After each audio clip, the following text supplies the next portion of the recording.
আসসালামু আলাইকুম বন্ধুরা, কেমন আছেন সবাই? আশা করি অবশ্যই ভালো আছেন। তো বন্ধুরা, যারাই তামাদি আইনটাকে ভালো করে বুঝতে চান, প্রতিটা শব্দ বুঝতে চান, যারাই শিক্ষানবিশ আছেন অথবা আপনি তামাদি আইনটাকে সাধারণ মানুষ হিসাবেও ভালো করে বুঝতে চান, আপনাদের জন্য আমরা ধারাবাহিকভাবে তামাদি আইনের ভিডিওগুলো নিয়ে আসতেছি।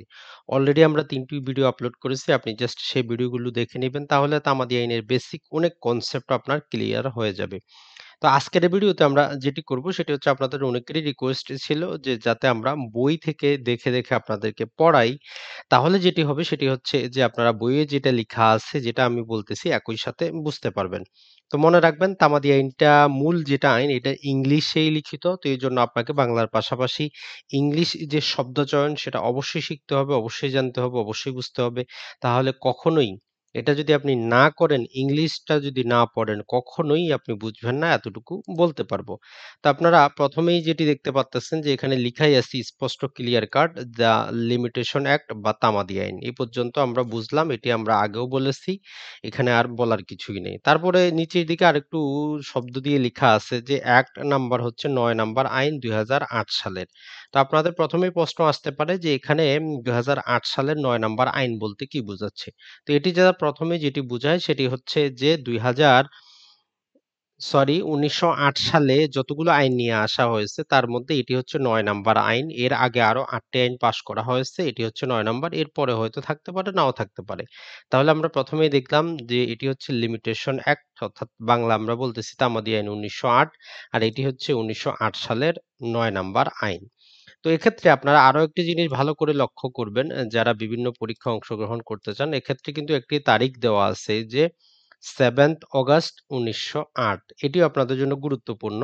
কারণ হচ্ছে এই তারিখেই তামাদি আইনটা কি করা হয়? পাস করা হয়। তো এই তারিখে তামাদি আইনের ১ ধারা এবং ৩১ ধারাটা কিন্তু কার্যকর হয়েছিল। তো প্রতিটি আইনই যখন আপনারা পড়বেন, আইনের প্রারম্ভিক সূচনা কিছু বক্তব্য থাকে যে আইনটি কেন প্রস্তুত করা হচ্ছে। বাংলা বর্তমানে যেহেতু শব্দগুলো ব্যবহার করা হয়, বর্তমানে যে সমস্ত অধ্যাদেশ যদি আমরা রাষ্ট্রপতি দেখি বা আইন দেখি, সেখানে যেহেতু মানে যে কেন আইনটা আনা হচ্ছে।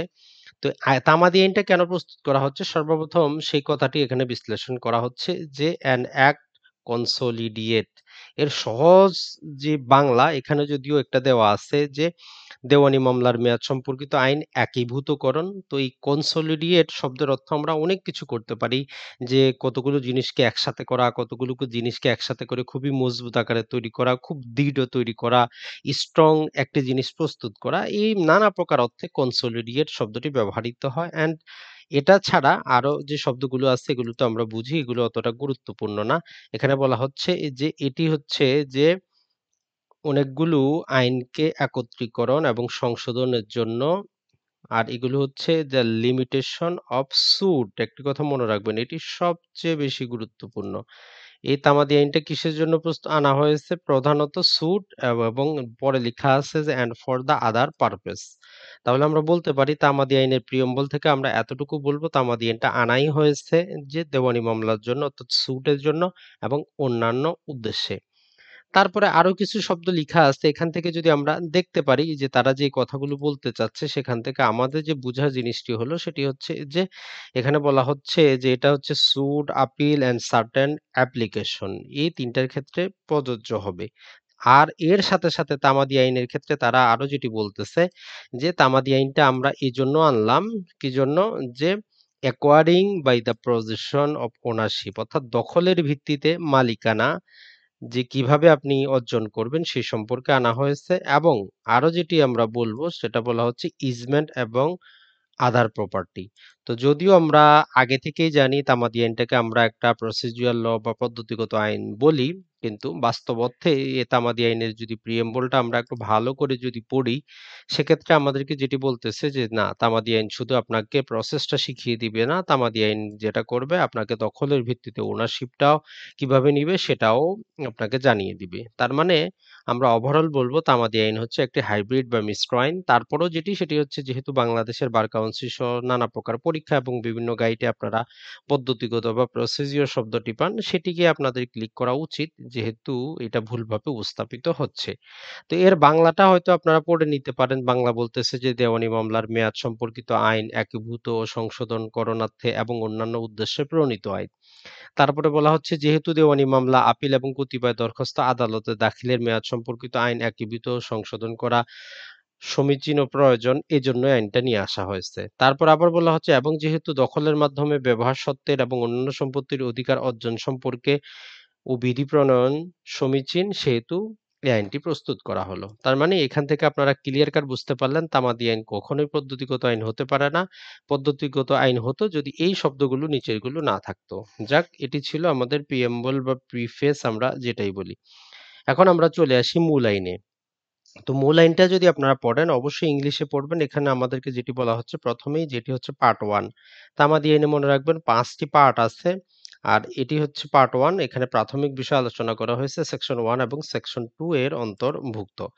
সর্বপ্রথম যে সেকশন 1 যেটি বলতেছে, ১ নাম্বার সেকশন আপনাকে যেটি বলতেছে, ১ নাম্বার সেকশনে সব আইনে মোটামুটি মেক্সিমাম আইনে আপনারা দেখবেন ১ নাম্বার সেকশনে যেটি হয় যে ৩ টি শব্দই থাকে। একটি হচ্ছে শর্ট টাইটেল অর্থাৎ আইনটির নাম কি হবে, ২ নাম্বার হচ্ছে এক্সটেন্ড অর্থাৎ আইনটি কোথায় প্রযোজ্য হবে এবং ৩ নাম্বার হচ্ছে কমেন্সমেন্ট অর্থাৎ আইনটি কত তারিখ থেকে প্রযোজ্য হচ্ছে। তাহলে আমরা যেকোনো আইনের সেকশন 1 এ মেক্সিমাম ক্ষেত্রে দেখব শর্ট টাইটেল, তারপরে দেখব এক্সটেন্ড, তারপরে দেখব কমেন্সমেন্ট। এখানে বলা হচ্ছে দিস অ্যাক্ট মে বি, এখানে একটি শব্দ ব্যবহার করা হয়েছে, মনে রাখবেন যে মে বি। মে বি শব্দ ব্যবহার কারণে আমরা যে লিমিটেশন অ্যাক্টটাকে তামাদি আইনও বলতে পারি অথবা অন্য কোনো আইনেও বলতে পারি। কোনো সমস্যা নাই, কারণ এখানে মে শব্দ ব্যবহার করা হয়েছে। আপনি এটাকে লিমিটেশন অ্যাক্ট বলতে বাধ্য না, আপনি যেকোনো আইন বলতে পারেন। তাহলে তামাদি আইনের যদি আমরা পূর্ণাঙ্গ যদি বলি যে তামাদি আইনের পূর্ণাঙ্গ নামটা কি? তা তামাদি আইনের পূর্ণাঙ্গ নাম হচ্ছে দ্য লিমিটেশন অ্যাক্ট 1908, এটা হচ্ছে তামাদি আইনের পূর্ণাঙ্গ নাম। এখন ২ নম্বরে যদি আমরা দেখি এক্সটেন্ট, এটা কাদের উপর প্রযোজ্য? তো মনে রাখবেন প্রতিটি আইনই সবার উপর প্রযোজ্য না। এটি বলা হচ্ছে হোল অফ বাংলাদেশ অর্থাৎ সমস্ত বাংলাদেশের উপর এটি প্রযোজ্য। মনে রাখবেন যেমন বাংলাদেশে খাগড়াছড়ি, বান্দরবন আছে, এই যে পার্বত্য জেলাগুলোতে রেজিস্ট্রেশন আইন প্রযোজ্য না। কিন্তু এই তামাদি আইনটা সবার উপর প্রযোজ্য।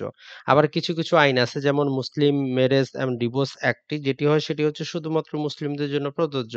সেটি হিন্দু, বৌদ্ধ, খ্রিস্টানের জন্য প্রযোজ্য না। তো এর জন্য ২ নাম্বার যে এক্সটেন্ড আছে এটি সবচেয়ে বেশি গুরুত্বপূর্ণ। এটি দ্বারা আমরা বুঝতে পারবো যে আইনটি কোন সম্প্রদায়ের বা কোন জায়গার উপর প্রযোজ্য। এখন যদি আমরা দেখি ৩ নাম্বার যেটি বলতেছে সেটি হচ্ছে দিস সেকশন অ্যান্ড সেকশন 31, যেটি সেকশন 31 টা ১৯৩০ সালে কিন্তু বাদ দিয়ে দেওয়া হয়েছে। তো এখন এই যে সেকশন 31 বাদ দেওয়া হয়েছে, আপনার হয়তো মনে ইচ্ছা জাগতে পারে সেখানে কি লেখা ছিল? কেন তারা বাদ দিয়ে দেওয়া হয়েছে?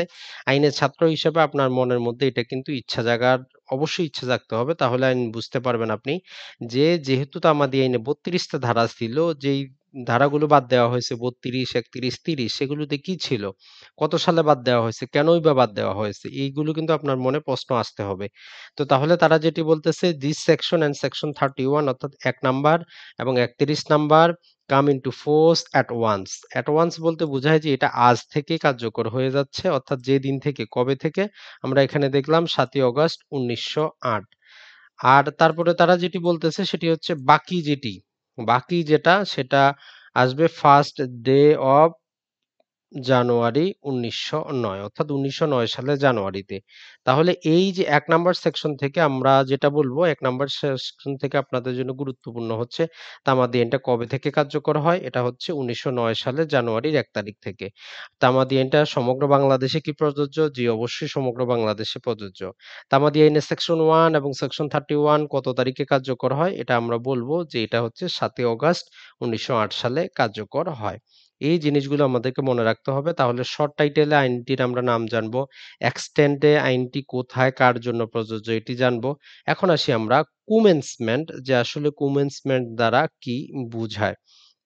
তো আমরা যদি এই commencement যেটি আপনাদেরকে যদি আরেকটু বলে দেই, এই যে commencement যেটি বলতেছে যে এটি 1st ডে অফ জানুয়ারিতে প্রতিটি আইনের কি থাকে, আইনটা কত তারিখে প্রয়োগ হবে তার উপর ভিত্তি করে commencement টা ২ প্রকারের হতে পারে। একটা হচ্ছে যে এর retrospective ইফেক্ট থাকতে পারে, আরেকটা হচ্ছে এটার prospective ইফেক্ট থাকতে পারে। তামাদি আইনে আমরা দেখি এটার কোনো retrospective ইফেক্ট নাই। অর্থাৎ এটা অতীতকালের কোনো দিন থেকে প্রযোজ্য হচ্ছে না। ৭ তারিখে এক তারি উম যে ৭ই অগাস্ট ১৯০৮ সালে ১ ধারা এবং ৩১ ধারা হয়ে গেল।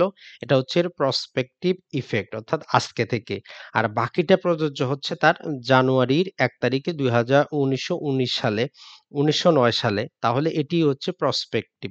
তো আমরা কমেন্সমেন্ট এ সবসময় দেখব যে, যেকোনো আইনটার কি হচ্ছে কোনো রেট্রোস্পেক্টিভ অর্থাৎ পূর্বে থেকে আইনটা কোনো কিছু নিচ্ছে কিনা।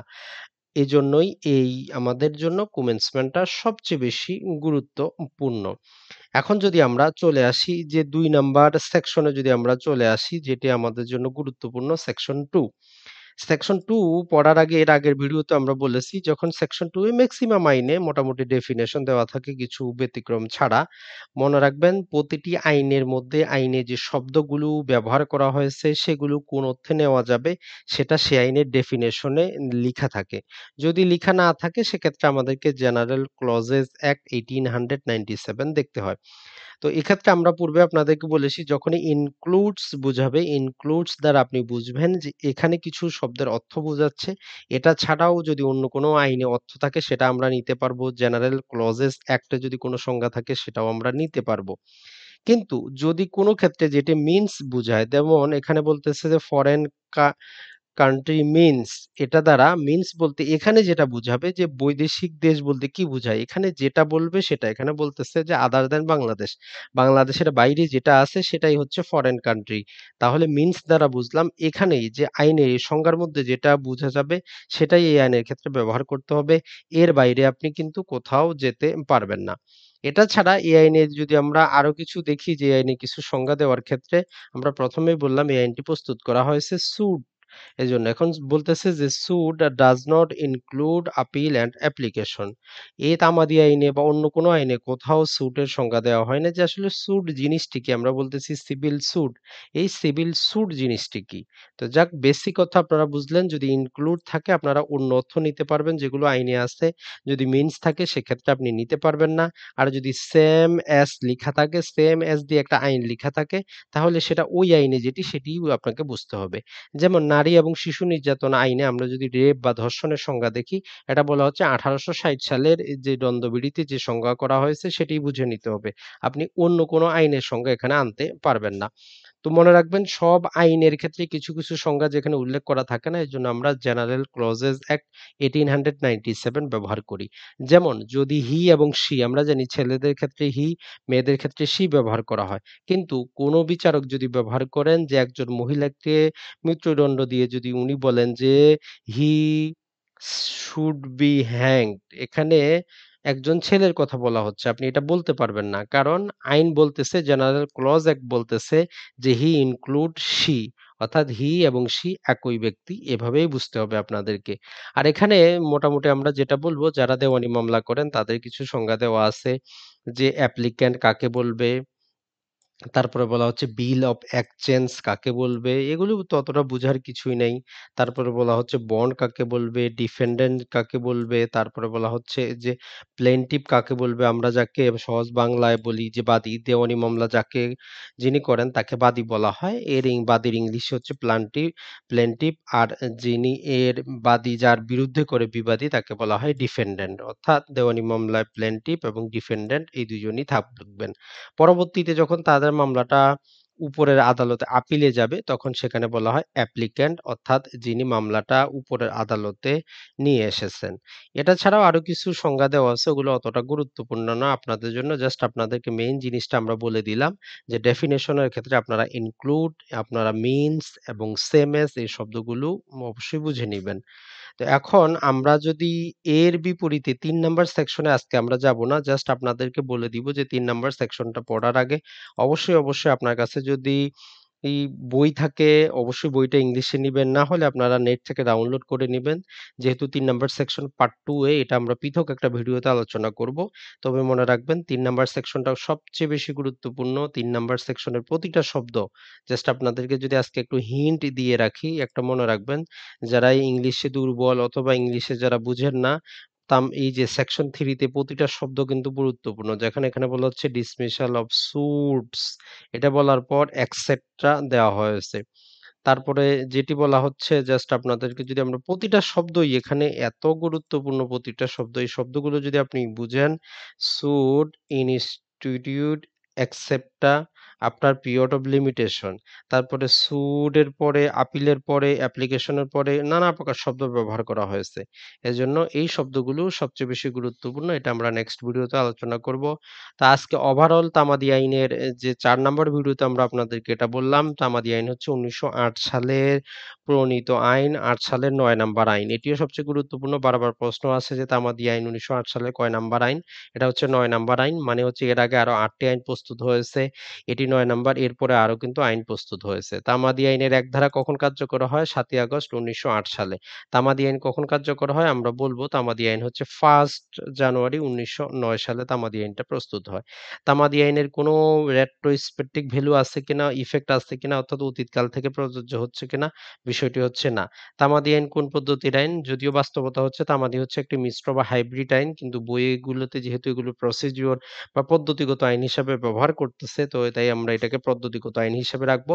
কিন্তু আপনি যদি ৩ ধারা থেকে শুরু করে ২৫ ধারা নেন, এটাকে পদ্ধতিগত আইনই মনে হবে। কিন্তু যখন ২৬, ২৭, ২৮ ধারা পড়বেন, এটাকে তখন আপনাকে যেটি মনে হবে যে এটা একটা বিধিবদ্ধ আইন, এটা কারো ক্ষমতা দিচ্ছে, কারো ক্ষমতা নিচ্ছে। তো এজন্য তামাদি আইন প্রকৃতপক্ষে একটি হচ্ছে যে মিশ্র আইন বা হাইব্রিড আইন, যেখানে পদ্ধতি এবং বিধিবদ্ধ অধিকার উভয়টি সংমিশ্রণ দেওয়া আছে। আর তামাদি আইনের প্রিফেস থেকে আমরা এটাই দেখতে পারি যে তামাদি আইনের প্রিফেসে বলতেছে যেটি, যে দখলের ভিত্তিতে মালিকানা এবং যে ইজমেন্ট এবং আধার প্রপার্টি, এজন্যই আইনটাকে প্রস্তুত করা হচ্ছে। তো বন্ধুরা ভালো থাকবেন, সুস্থ থাকবেন। এভাবে ধারাবাহিকভাবে আমরা ট্রাই করব আপনাদের জন্য প্রতিটা শব্দ নিয়ে আসার জন্য, যাতে আপনারা বুঝতে পারেন কিভাবে আইনটাকে পড়বেন। আর বাকি যে সংজ্ঞাগুলো এগুলো জাস্ট আপনারা পড়ে নিবেন, অলরেডি হয়তো জানেন, যেটা আমরা অলরেডি বললাম যে প্লেনটিফ হচ্ছে বাদী, ডিফেন্ডেন্ট হচ্ছে বিবাদী, বিল অফ এক্সচেঞ্জ এটিকে কি বোঝায়? যেমন তারা বলতেছে যে include a hundi or cheque, তাহলে বিল অফ এক্সচেঞ্জ এখানে ইনক্লুড করতেছে হুন্ডি এবং চেক। এখন এই মামলার জন্য আপনি বিল অফ এক্সচেঞ্জ অন্য কিছুও নিতে পারবেন যদি জেনারেল ক্লজেস অ্যাক্টে থাকে, অন্য কোনো অ্যাক্টে থাকে। কারণ এখানে কখনোই বলা হয়নি যে বিল অফ এক্সচেঞ্জ মিনস, যদি মিনস ব্যবহার করা হতো অন্য কিছু নিতে পারতেন না, কিন্তু এটার জন্য আপনারা নিতে পারতেছেন। আর আল্লাহর ওয়াস্তে একটা কথাই বলবো, যেহেতু আইনগুলো ব্রিটিশরা প্রস্তুত করেছে, ইংলিশে প্রস্তুত করেছে, তাই এইভাবে শুধু বাংলা পড়ে আপনারা তামাদি আইন কখনোই বুঝবেন না। অ্যাট লিস্ট শব্দ চয়ন, শব্দগুলার জন্য অবশ্যই ইংলিশ ভার্সনটা সাথে রাখবেন। পিডিএফ পাওয়া যায়, ক্রয় করতে না পারলে আপনারা জাস্ট অনলাইন থেকে ডাউনলোড করে নেন, সেটাই আপনাদের জন্য যথেষ্ট। যদি আপনারা ভিডিওটা অবশ্যই উম লাইক করবেন, কমেন্ট করবেন। যদি আপনাদের আরো কিছু জানার থাকে তাহলে বলবেন। তাহলে ধীরে, ধীরে আমরা আপনাদের জন্য প্রতিটা সেকশন বাই সেকশন এভাবে ভিডিও নিয়ে আসতে উৎসাহ পাবো এবং আপনাদের জন্য ভিডিওগুলো তৈরি করতে পারবো। তো বন্ধুরা ভালো থাকবেন, সুস্থ থাকবেন। আসসালামু আলাইকুম।